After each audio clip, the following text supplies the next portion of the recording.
Breaking news చూస్తున్నాం. Davos పర్యటనలో రెండో రోజు సీఎం చంద్రబాబు కీలక కార్యక్రమాల్లో పాల్గొననున్నారు.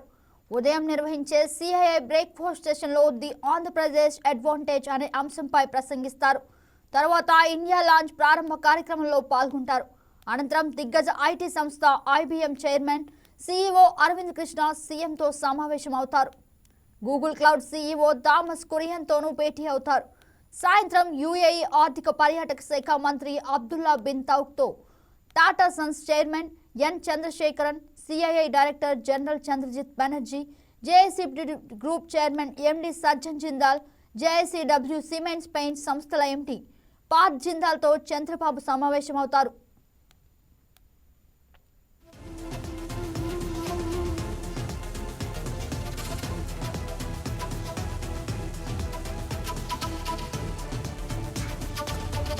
అంతకుముందు జ్యూరిచ్లో జరిగిన తెలుగు డయాస్పోరా సమావేశంలో చంద్రబాబు పాల్గొన్నారు.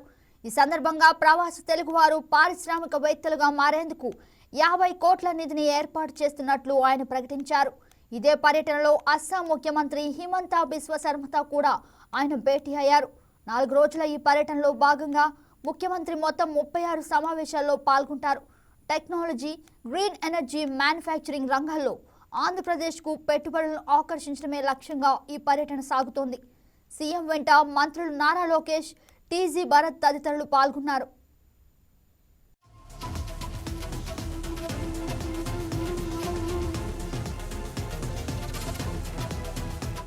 ఇక ఈ పర్యటనలో దావోస్ మ్యాన్ చంద్రబాబు అంటూ ఈరోస్ ఇన్నోవేషన్ సంస్థ వ్యవస్థాపక చైర్మన్ కిషోర్ లుల్లా ప్రశంసలు గుప్పించారు. దావోస్ పర్యటనలో భాగంగా జ్యూరిక్లో కిషోర్ లల్లుతో సీఎం సమావేశమయ్యారు. రాష్ట్రానికి కృత్రిమ మేధో ఆధారిత సృజనాత్మక కేంద్రంగా అభివృద్ధి చేయడమే లక్ష్యమని ముఖ్యమంత్రి చంద్రబాబు ఈ సందర్భంగా ప్రకటించారు. AI creativity, tech hub generation, AI dip tech, digital content economy రంగాల్లో రాష్ట్రంలో పెట్టుబడులకు ఉన్న అవకాశాలపై లల్లుకు సీఎం వివరించారు. యువతకు ఉపాధి అవకాశాలు కల్పించేలా digital media, virtual production, gaming, animation, film production, technology రంగాల్లో పెట్టుబడులను ప్రోత్సహిస్తున్నామని చంద్రబాబు వివరించారు.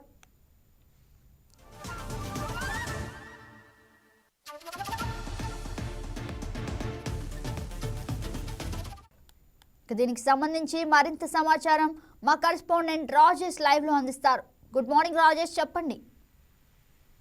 గగన, సీఎం చంద్రబాబు విదేశీ పర్యటన అయితే కొనసాగుతుంది. పూర్తిగా ఆంధ్రప్రదేశ్ కు సంబంధించి పెట్టుబడులు పెట్టే విధంగా కూడా ఈ 4 రోజుల పాటు దావోస్ లో సీఎం చంద్రబాబుతో పాటు మంత్రి లోకేష్, అలాగే టీజీ భరత్ తో పాటు అధికారులు కూడా పర్యటన అయితే చేస్తున్నారని చెప్పుకోవచ్చు. మొదటి రోజు అనేక మంది పారిశ్రామికవేత్తలతో సీఎం చంద్రబాబు ప్రత్యేకంగా భేటీ అయ్యారు. ఆంధ్రప్రదేశ్ లో ఉన్న ఆ పెట్టుబడులకు సంబంధించి ఉన్న అవకాశాలను ఎక్స్ప్లెయిన్ చేయడంతో పాటు డూయింగ్ ఆఫ్ ఈజీ బిజినెస్ ఎలా ఉందనేది ఆంధ్రప్రదేశ్ లో ప్రత్యేకంగా ఆయన వివరించారు. 18 నెలల కాలంలో ఆంధ్రప్రదేశ్ కు సంబంధించిన పెట్టుబడుల అంశం కావచ్చు, అలాగే వైజాగ్ లో జరిగిన సమ్మిట్ దాదాపు 28 లక్షల కోట్ల వరకు కూడా ఆంధ్రప్రదేశ్ కు ప్రత్యేకంగా పెట్టుబడులు వచ్చినాయి. కాబట్టి రాబోయే రోజుల్లో ఆంధ్రప్రదేశ్ అనేది ఫ్యూచర్ డెవలప్మెంట్ స్టేట్ గా ఉంది కాబట్టి ఇక్కడ పెట్టుబడులు పెట్టాలంటూ కూడా ఆయన అనేక మంది పారిశ్రామికవేత్తలతో ప్రత్యేకంగా నిన్న మీటింగ్ అయితే జరిగింది. ఇంకా అంతేకాకుండా 20 దేశాలకు సంబంధించిన తెలుగు వ్యక్తులతో కూడా నిన్న సీఎం చంద్రబాబు ప్రత్యేకంగా భేటీ అయ్యారు. ఆంధ్రప్రదేశ్ లో పెట్టుబడులు పెట్టాలంటే పూర్తిగా విదేశాల్లో సెటిల్ అయిన తెలుగు వారు అనేది కీలక పాత్ర పోషించాలంటూ కూడా వాళ్ళకి చెప్పడం జరిగింది. అంతేకాకుండా ప్రత్యేకంగా విదేశీ విద్యకు సంబంధించి కూడా ఆంధ్రప్రదేశ్ ప్రభుత్వం తీసుకుంటున్న చర్యల మీద కూడా ఆయన విదేశీల్లో ఉన్న తెలుగు వారికి కూడా ప్రత్యేకంగా ఎక్స్ప్లెయిన్ చేశారు. అయితే ఇవాళ రెండో రోజు కూడా సీఎం చంద్రబాబు పర్యటన అయితే కొనసాగుతుంది. మనం ఒకసారి సీఎం చంద్రబాబుకు సంబంధించిన ఇవాళ షెడ్యూల్ కూడా చూసుకుంటే ఉదయం వరల్డ్ ఎకానమిక్ ఫోరం సంబంధించి కీలక కార్యక్రమంలో సీఎం చంద్రబాబు పాల్గొనబోతున్నారు. అంతేకాకుండా ఆంధ్రప్రదేశ్ లో పెట్టుబడులను ఆకర్షించడంతో పాటు ప్రస్తుతం ఉన్న టెక్నాలజీ కావచ్చు, లాంటి వ్యవస్థలు, అలాగే గ్రీన్ ఎనర్జీ వంటి అంశాలపై ప్రత్యేకంగా సీఎం చంద్రబాబు అనేక మంది పారిశ్రామికవేత్తలతో మాట్లాడబోతున్నారు. ఇక ఉదయం నిర్వహించే సిఐఐ బ్రేక్ఫాస్ట్ సెషన్ లో ది ఆంధ్రప్రదేశ్ అడ్వాంటేజ్ అంశంపై ముఖ్యమంత్రి స్పీచ్ ఇవ్వబోతున్నారు. ఈ సందర్భంగా ఆంధ్రప్రదేశ్ కు సంబంధించిన పెట్టుబడులు కావచ్చు, రాష్ట్రంలో ఎదిగిన విధానం, స్పీడ్ ఆఫ్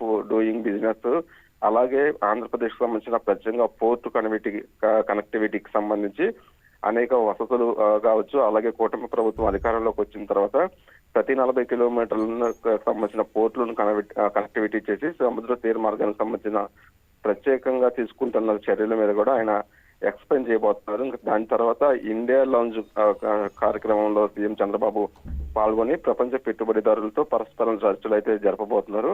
ఆ తర్వాత ఐటీ దిగ్గజం IBM చైర్మన్ CEO అరవింద్ కృష్ణతో కూడా సీఎం చంద్రబాబు భేటీ అవుతున్నారు. దాని తర్వాత Google cloud CEO Thomas Kurian తో కూడా సీఎం చంద్రబాబు ప్రత్యేకంగా భేటీ అవుతున్నారు.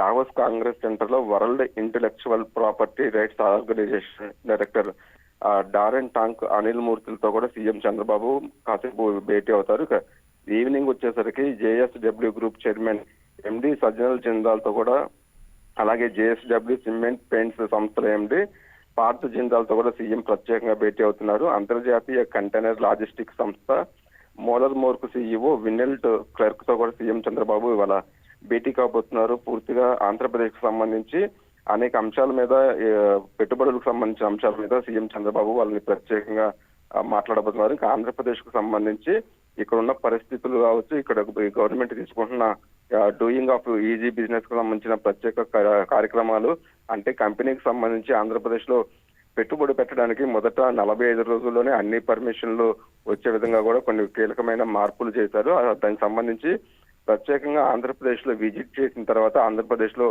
పెట్టుబడులు పెట్టాలంటూ కూడా ఆ కంపెనీలకు సంబంధించిన CEOలతో MDOతో కూడా సీఎం చంద్రబాబు అయితే మాట్లాడబోతారని చెప్పుకోవచ్చు. ఇక vision to velocity employee innovation at scale పేరిట నిర్వహించే కార్యక్రమంలో సీఎం చంద్రబాబు సాయంత్రం హాజరు కాబోతున్నారు. వన్ ఫ్యామిలీ వన్ ఎంటర్ప్రైజెస్ కార్యక్రమానికి సంబంధించి ప్రత్యేకంగా రౌండ్ టేబుల్ సమావేశంలో కూడా సీఎం చంద్రబాబు మాట్లాడబోతున్నారని చెప్పుకోవచ్చు. ఇక ఆంధ్రప్రదేశ్ కు సంబంధించి పెట్టుబడులు గ్లోబల్ కేంద్రంగా నిలపాలన్నదే లక్ష్యంతో సీఎం చంద్రబాబు ఈ విదేశీ పర్యటన అయితే కొనసాగుతుందని చెప్పుకోవచ్చు. మొత్తం 4 రోజుల పాటు సీఎం చంద్రబాబుతో పాటు అటు మంత్రులు, అధికారులు దావోస్ లో పర్యటన అయితే జరుపుతున్నారు. మొత్తం 4 రోజుల్లో 36 కార్యక్రమాల్లో సీఎం చంద్రబాబు పాల్గొనబోతున్నారు. 9 మందితో కూడా, అంటే 9 కార్యక్రమాల్లో 1-to-1 కూడా ఆయన మాట్లాడబోతున్నారు. ఇంకా దాంతో పాటు విదేశాలకు సంబంధించిన మీడియాతో కూడా ప్రత్యేకంగా సీఎం చంద్రబాబు స్పెషల్ గా కూడా ఇంటర్వ్యూలు ఇచ్చి ఆంధ్రప్రదేశ్ లో ఉన్న అంశాల మీద పూర్తిగా ఆయన ఒక క్లారిటీ ఇవ్వబోతున్నారు. పూర్తిగా ఆంధ్రప్రదేశ్ అనేది డెవలప్ అవుతున్న స్టేట్ కాబట్టి ఇక్కడ పెట్టుబడులు పెడితే ఎలాగ ముందుకు వెళ్ళొచ్చు, అలాగే రాష్ట్రానికి సంబంధించిన ప్రత్యేకంగా అభివృద్ధి చేయడంతో పాటు పెట్టుబడులు తీసుకురావడంలో సీఎం చంద్రబాబు అయితే కీలక పాత్ర పోషిస్తున్నారు. మొత్తం 4 రోజుల పాటు దావోస్ లో సీఎం చంద్రబాబు పర్యటన అయితే కొనసాగబోతుంది కాకనా. Right, Rajesh. Thank you for the update. Please subscribe to YK TV Network. Please subscribe to YK TV. Please watch YK News.